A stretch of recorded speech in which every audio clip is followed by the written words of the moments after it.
So we're really excited today. We bring in somebody that we know very well. One of our award winners, our Lifetime Achievement Award winners, Jesse Battle. And Jesse has done so much for this field. We often don't get the opportunity to hear his story and why he comes to this work. So this is exciting. Yeah, and I think in general, this podcast, we're exploring a lot of different topics, but we haven't always taken the time to sit down and say, what does recovery actually look like in an individual? And so we're excited to get to bring you a story just about recovery and what it looks like and how that journey happens. We hope you enjoy it.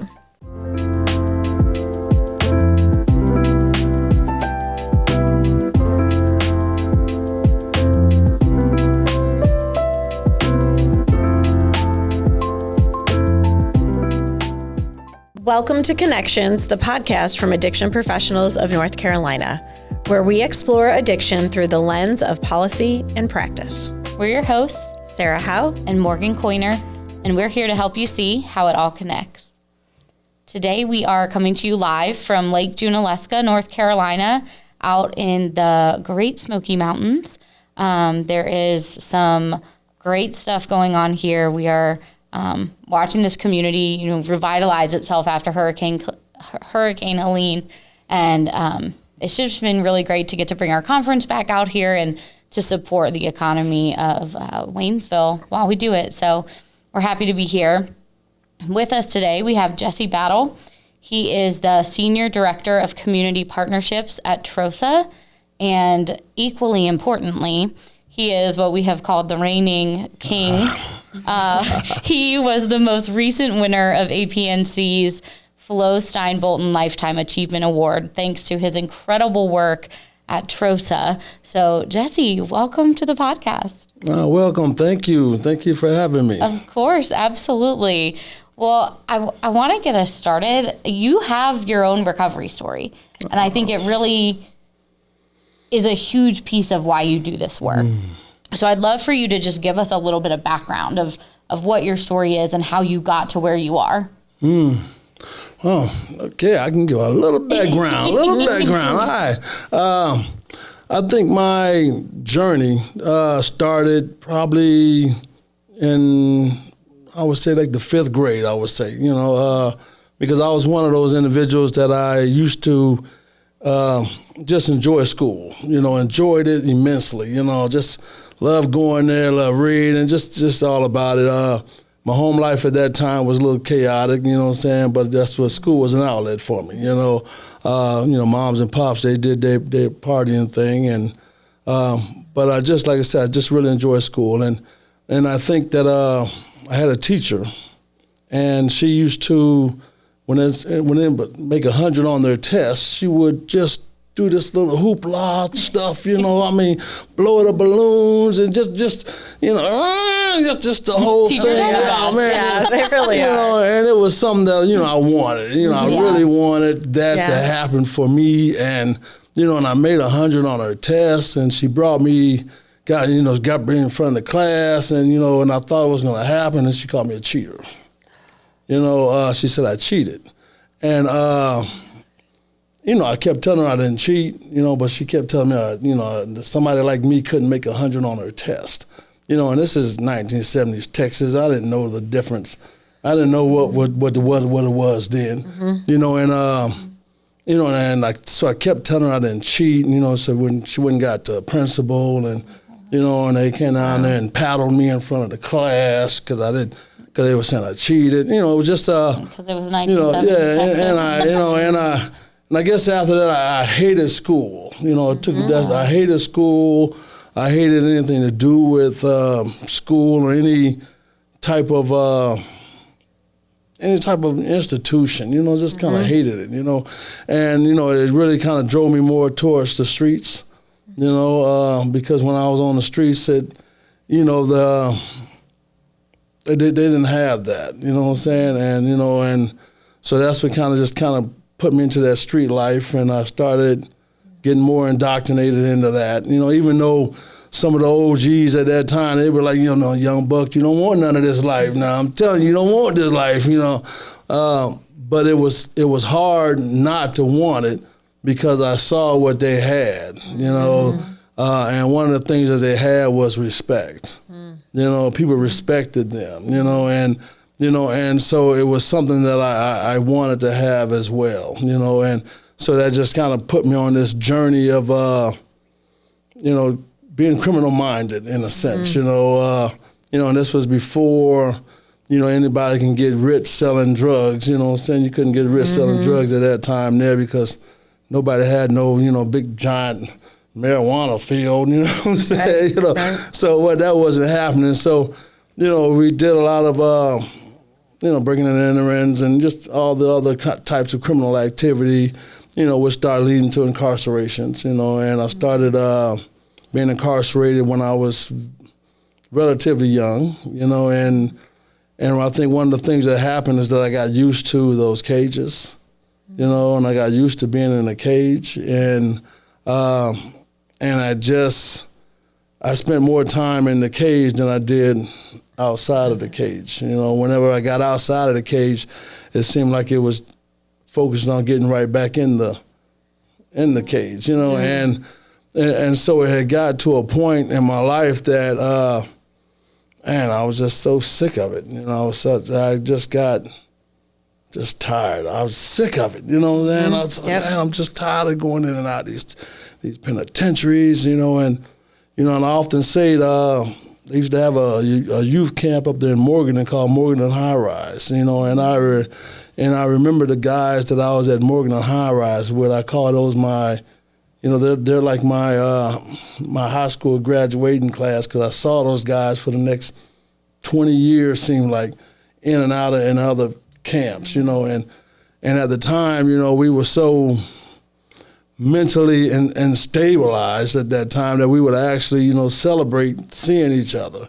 you know, getting off the bus, you know, hooting and hollering, you know, hooting and hollering, you know, that somebody's right back in you know, getting off the bus again. And so we're celebrating each other in these cages, you know, and, you know, when you think about it now, how warped, you know, that thought process was, you know, that we're, you know, here it is, you know, we're still celebrating each other. And, you know, like I said, it had got to the point that I just wanted to be a normal guy.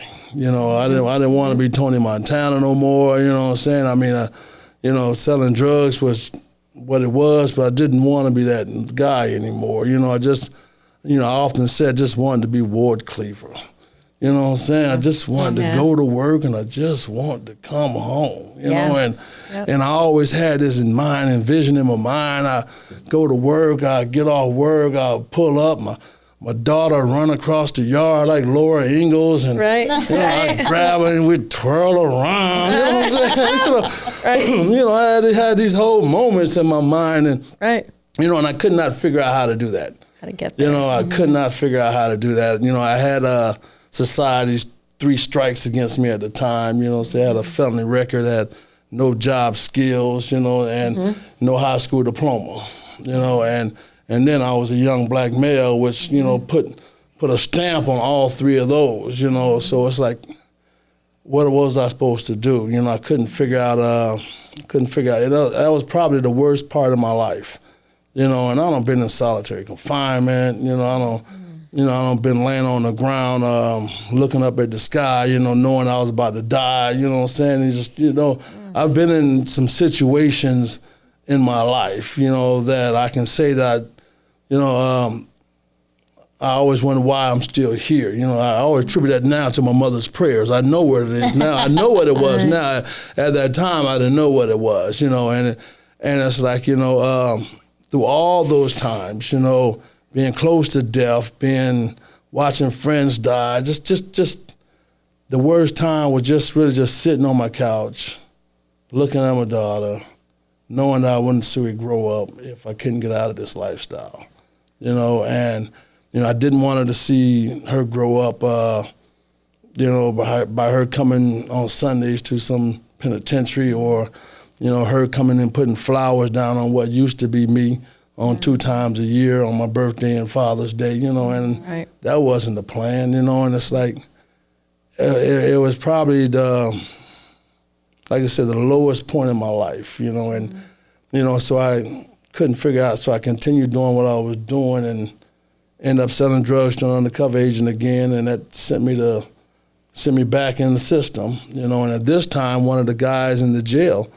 had told me about, cause they would charge me as a habitual felon, and he told me how to get out of those programs, how to get out of that sentence, you know, and go to one of these programs, you know. And I didn't know anything about treatment. I had never even thought about treatment, you know what I'm saying? Hadn't even, you know, hadn't even came on my mind. And, you know, but I knew the difference between what the state was offering me in 24 months in a program. You know what I'm saying? I may have dropped out of high school, but I kind of knew the difference between those digits made a little difference. You know, sometimes they do make the math equation pretty easy. Yeah, the math was pretty easy on that one, you know. So I was like trying to get in one of the programs, and I think that again, it was the judge didn't have to do it. I didn't give him any reasons to do it, you know. And you know, again, it was just my mother's prayers, and I stand on that. Was that here in North Carolina or in Texas? North Carolina. I was here in North Carolina. In Fayetteville, North Carolina, you know, and again, I think that that let loose a chain of events, you know, allowed me to go to the TROSA program, you know, and again, I had never been to treatment, didn't know what treatment was. I didn't know if you had to wear a white suit and walk, you know, run around, you know. All I could think of was that, you know, the Jack Nicholson movie, the one, you know, that's all I could think of, you know. I could, okay, I had to do that, you know what I'm saying? So, you know, but again, I said, well, I'll do that because, again, I'm sick of these camps. I'm sick of these cells. I'm sick of these gray pants. I'm sick of all those dehumanizing factors that come with being incarcerated. You know what I'm saying? Because incarceration is very dehumanized. You know what I'm saying? So, because I always think, you know, when you think about incarceration, it's like, man, it's like, wait a minute, the boxers that I'm wearing, somebody else wore last week. You know what I'm saying? I mean, you know, when you just think of just the little small, the small things about it that sometimes people don't realize, just the very small things about it. You know, these underclothes that I'm wearing right now, somebody else had them on last week. You know, and, takes your humanity away. Yeah, it takes your humanity away. And well, and I think some of what you're talking about is so, we hear it so much in addiction, like nobody ends up there because they want to. That wasn't your dream. You didn't want to be there wearing someone else's boxers. That wasn't the plan. That's not, and we talk a lot about people who are using, and of course when we are people loving them who are being hurt, it's very hard to remember that. Because we feel like people are doing it on purpose, but it's like people who are using drugs are not typically, when they get to that point, they're not there because they want to be.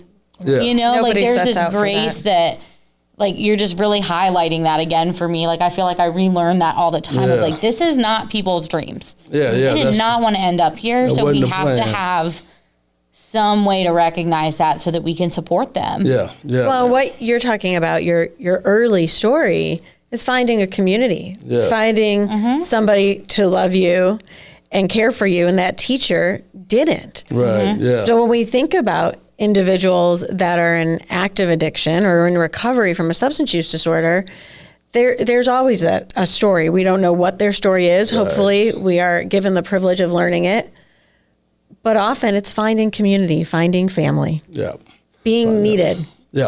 Finding that connection of just being recognized as somebody. You know what I'm saying? You know, because again, I think the whole system of it takes that away. You know, it takes the humanity away from it. You know, and I think that is one of the most worst parts of this whole system in a lot of ways. You know, and even when it comes down to individuals that have a substance use disorder, I remember at times, you know, if you have a marijuana smoker, you know, you had an opiate, you know, an opiate use disorder is worse than a You know, and then this, to rank. You know, we do. Just rank everything. Yep. You know, you had a cannabis use disorder. Oh, that ain't nothing. You know, so it's just ranking it. So, you make things so much more, adding the stigma within the group. You know what I'm saying? The group itself stigmatizes each other. Right. And there's enough stigma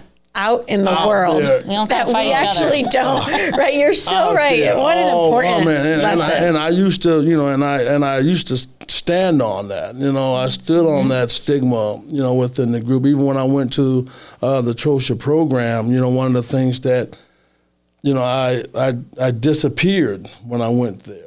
You know, because TROSA first started in '94. I got there in '95, so it's like in its very infantile stages. You know, and I tried to disappear.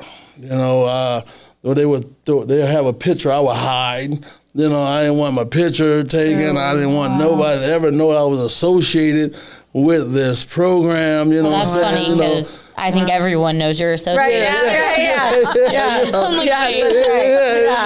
It's so strange now.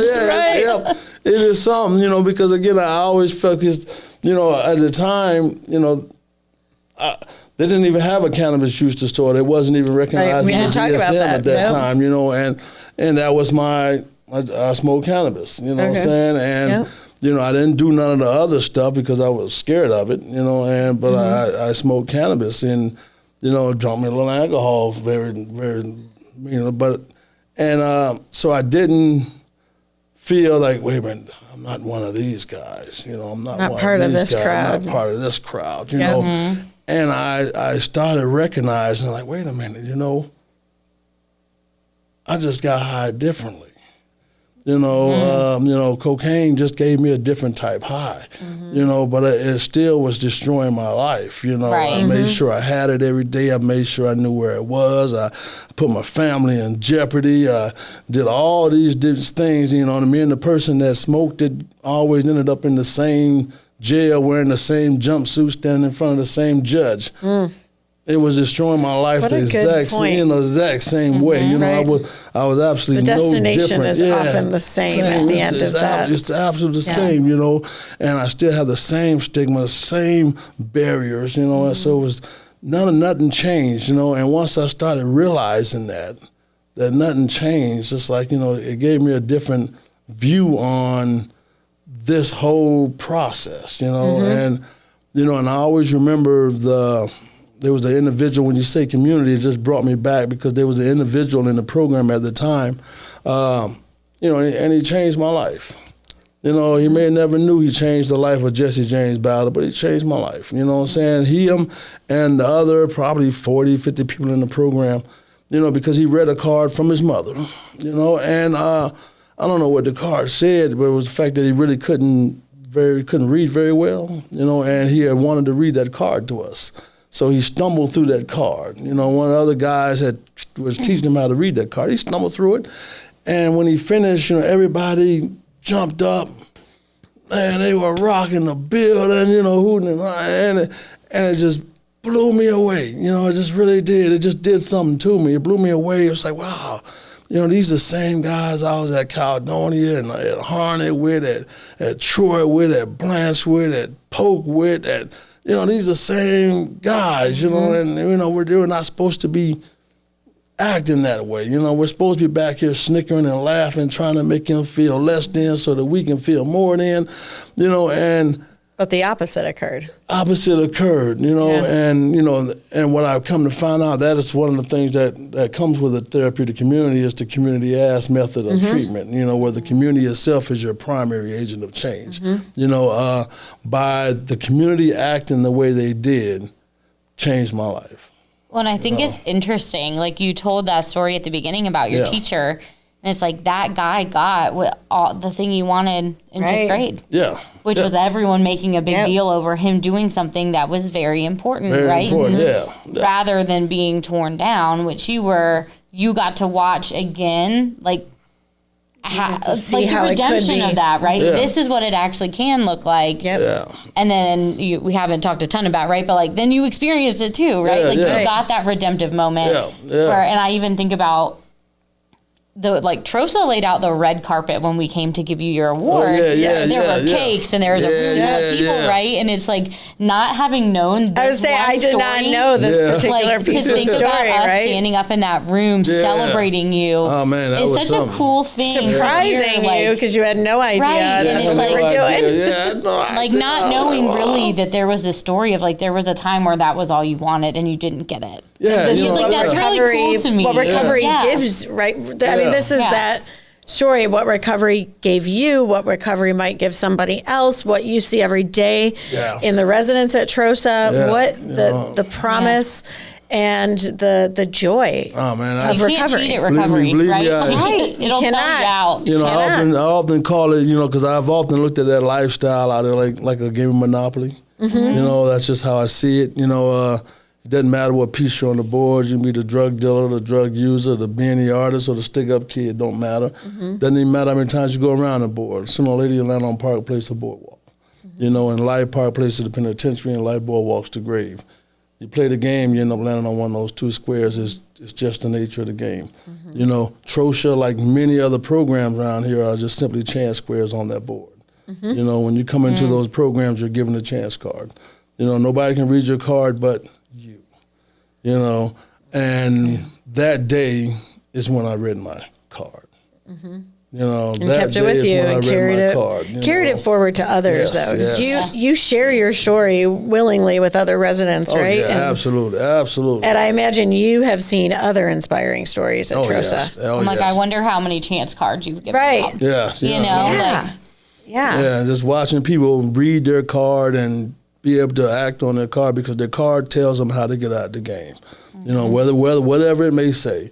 You know, it can say education, it can say get your CDL license, it can say become a general contractor, it can say so many different things, you know, but it tells you how to get out the game. Mm-hmm. You know what I'm saying? Right. Because that's all so many people want to do. You know, and nobody really wants to stay in that place. I remember, you know, when I was out there living on that dark side still, you know, the group of people that I was around, you know, so many of us wanted to just get out of it. Right. And we just didn't know how to do it. You know, and I remember, I'm going to tell you, I remember even when I was, I think I had just started trying to go to school for my first degree, you know, and, you know, because I had built TROSA's computer network, you know, and I didn't know anything about computers till I got there. You know what I'm saying? I didn't know anything about it, but it was something that I wanted to learn how to do, and I would spend a lot of time in the computer lab just learning how to do it, you know, and I got to a point where I said, well, let me just go to school for this stuff, you know, and I remember going to Durham Tech, you know, filling out the Pell Grant and all that kind of stuff. I was going to get this Pell Grant. I was going to get my networking degree. You know, I'm like, right. You know, and all of a sudden they tell me that I can't get a Pell Grant because I got sale and delivery convictions. You know, and I remember walking out of Durham Tech. I was so angry, you know, that I was like, wait a minute, you know, here I am trying to do something to keep moving forward, you know, and I'm so glad they've changed that law, you know. But a long time to change at that those time types there, of it was like, regulations man, and laws. I was so mad at them. Here I am trying to do something, and I can go down to Fayetteville right now, and somebody give me a package to get back on my feet. You know, you know, but yet I can't even get anything to go to school. But I can get a package. You know what I'm saying? Somebody give me a package, you know, to get back on my feet. No ifs, ands, buts about it. You know, it's like, what is up with this? You know, and so it was, and I always think it's always good to have people in place at certain times. Because I remember going over, speaking with Dorothy Brower Brokaw. She was the assistant to the dean. You know what I mean? Her had some conversations. I remember going in there and I gave her my best, you know, me against the world story. You know, I was laying it thick, you know, and at the end of it, she said, have you filled out any scholarships? I don't want to hear about none of that. It was so cool. I'll never forget it. She's like, how you fill out any scholarships? I don't want to hear about none of that. Do what everybody else do. Fill out a scholarship. Right? You know what I'm Well, saying? I think your story also underscores, like I hear all these places where, you know, Sarah and I talk all the time, like if it touches substance use, we're there. Yeah. And we know a lot of things touch substance use, right? And it's like the drug courts and the treatment court, the recovery court. Yep. We have to give people the option. Gotta get Right? them We've got, options. and programs like TROSA, the therapeutic communities, Yes. like we need to give people the option Gotta give because when they're ready to make the change, if that Yes. change is not available, Yes. there's Yes. nowhere for them to go but back. Yes. Because they know Because that someone that will be there. community is back right? there. And so it's Yep. like it just really highlights that need for why substance use cannot stay in substance use. Like we have to be a field that is connected everywhere. Yes. Yes. Because there are opportunities that we miss. Yes. Yes. And when we miss opportunities, people die. Yep. We lose And people stay incarcerated and they stay in the game, as you call it, when all they want to do is get out. Well, all they want to do is get out of it. You know, all they want to do is just let me land on the chance square and give me an opportunity to read it. And I think it's so important. I know we're probably cutting yeah. close on time, but what I think is so important, Jesse, you underscore reminding one, everybody is human. Yes. Whether they are someone who's had 26 chances or one chance, that they are deserving of the next one. Yeah. They're deserving of family. They're deserving of being loved. They're deserving of community. And we know sometimes that's hard. As family members, it's hard to watch somebody harming themselves through a substance use disorder. But it's also helpful for you to remind everybody that's not their end goal. Yeah. That there is a goal, and that goal is happy, healthy, loved. Yes. And our job is to try to help give them those chances. Yes, And put them on absolutely. those You know. paths if that's the chance card they want to take. Absolutely. You know, I always say, you know, for anybody, you know, just separate the person from the disorder. You know, don't hold the person accountable for the symptoms. You know, if they have the symptoms of the disorder, those are just the symptoms of the Yep. disorder. They're not the person. We don't, You know. as a cancer survivor, I say it all the time, nobody held me accountable for my breast cancer. Yep. Nobody stopped and said, well, did you exercise more? Did Probably you should have had less Diet have Coke. less Diet Coke? Like whatever. Right. Nobody You know what said I'm saying? that. Yeah, you know. They were like, Yeah. oh my gosh, They let's take rallied. care of you. Yeah. Let's bring you in. Let's do A, B, C, D. Get you a therapist. Get you all the things, stuff, right? yeah. Nobody, and I'm not ashamed to say I'm a cancer survivor, right? But we have to work a little bit harder and rally Gotta separate. around in exactly what you said. The disorder is the disorder. That's It's not the the disorder. person. Those It's not who they are. Those are a list of criteria that a person has to meet. Yep. You know, not just one person. That's not individualized. Right. That's like for everybody. Right. You Yeah. know, so Right. it's like, you know, they have to meet a certain set of criteria. That's not the person. You know, It's so important. I know we in our field talk a lot about it, but when we do something like this, we have a podcast. You don't know who might be out there listening for their loved one or their family member, and they sometimes are at their wits' end. We get it. Yes, We get yes. that. We understand. We get it in the field. Yes, yes. Like you said, it was like, you know, how many times did you go through before you're yeah. like, hey, I want to do something different. I want to try a different path. It doesn't happen the first time. It's not a car wash. No, doesn't happen like that. So we need to also be kind and have grace for ourselves, because we also do this work and we see it too. Oh, yes, yes. Right. You know, self-care is so important. You know what I'm saying? We It really is. Can't fill nobody else's cup up when your cup is empty. Right. Yeah. You know what I'm saying? What you So, do, and I know we say this and it might sound cliche, but what you do every day, truly, it doesn't just save the life of the individual,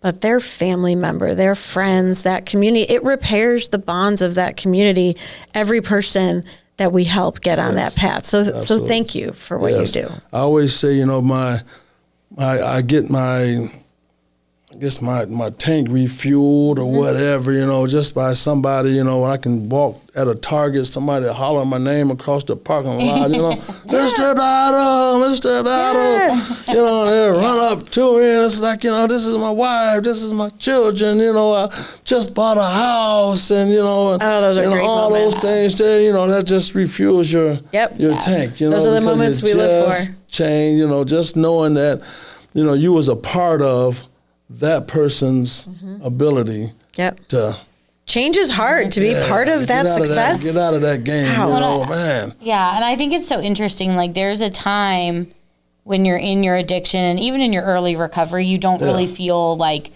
you'll ever be the person you're trying to be. Right. You're like, everyone's going to see me as that person forever. And then as I've been sitting here listening to you talk, I'm like,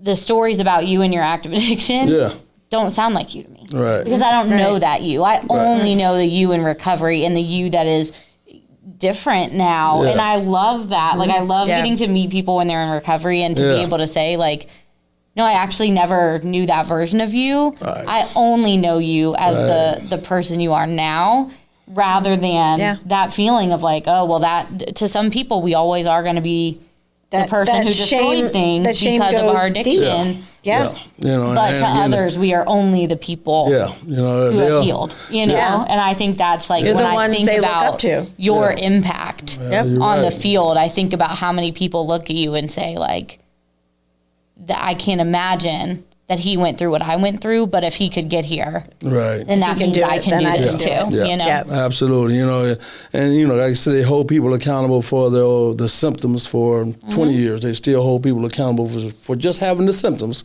And they'll hold it accountable. 20 years later, they're still holding them accountable for just having those symptoms.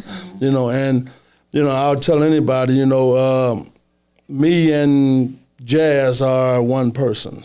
Jazz is the lifestyle that was that guy that was before. I'm still Jazz. Jesse James Battle just sits in the front seat. Jazz sits in the back seat. What I'm saying? I never hate Jazz because Jazz saved my life on so many different occasions.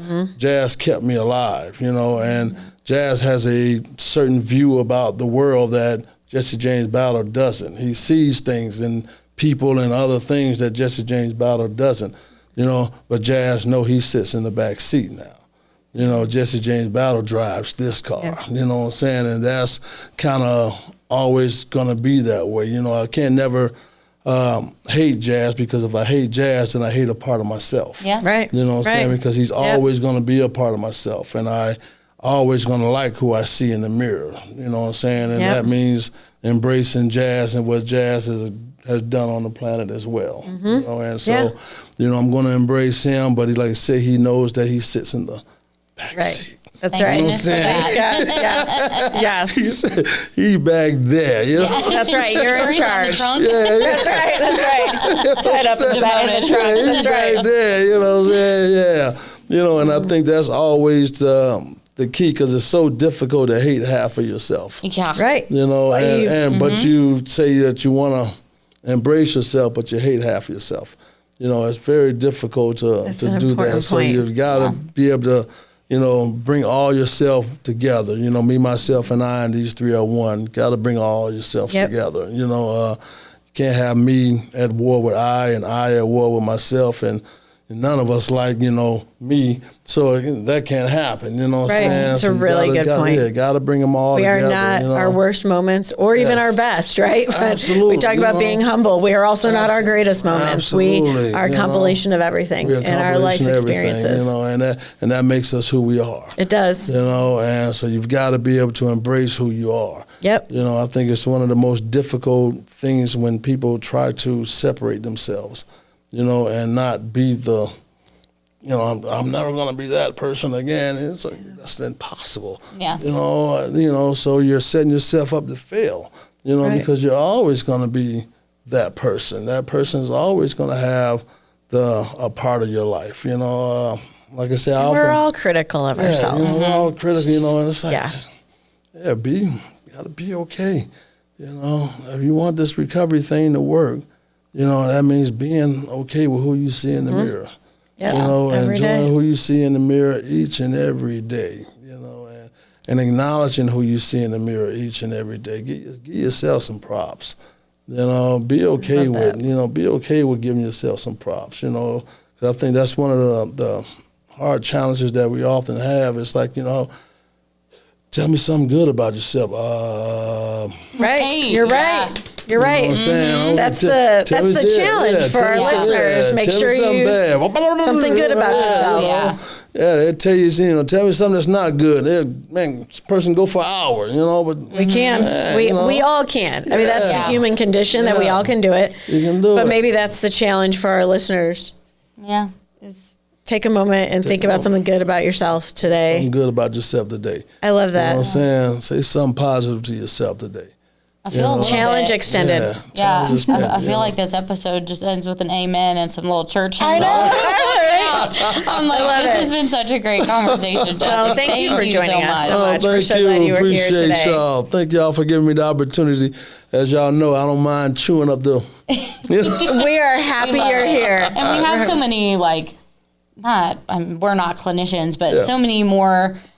We don't tell recovery stories on this podcast very often. We're often digging into the policy side or some other things. Yeah. So it's nice to just get to sit and talk about what does this actually look like. We need to share those stories. And it's important for this field. And for being brave to share it. Even if you share it every day, every time, it's still brave to bring it back up and put it on a microphone. And so thank you. The best thing about my life, I've got the opportunity now. I got my, license as a clinical counselor and license as a clinical addiction specialist, and gave me an opportunity to do what I really love to do, helping people stand back up, helping people, find a way out of that game, and just giving them a chance to hit the reset button. Well, we're grateful you did. Thank God you're here. Thank you. So thank you for being here. I appreciate it. What a great conversation with Jesse. I loved hearing just the full circle of his story of where, just a core memory of where the struggle started and how far he has come since that moment. Really, I think we talked about it earlier before we met with him, but the opportunity to hear his story and the inspiration I think that it brings, I think that's really the word I've been looking for, is that he's inspiring and his story continues to impact so many, and he's not done yet, and I love that. Mm-hmm. He brings some really great metaphors and perspectives, especially for families to consider when they're thinking about the people they love who might be struggling with substance use. So I'm excited for people to hear from someone who has been there what it's like so that they know how to address it. As always, this podcast continues to make the right connections, and we're so glad Jesse continues to do that.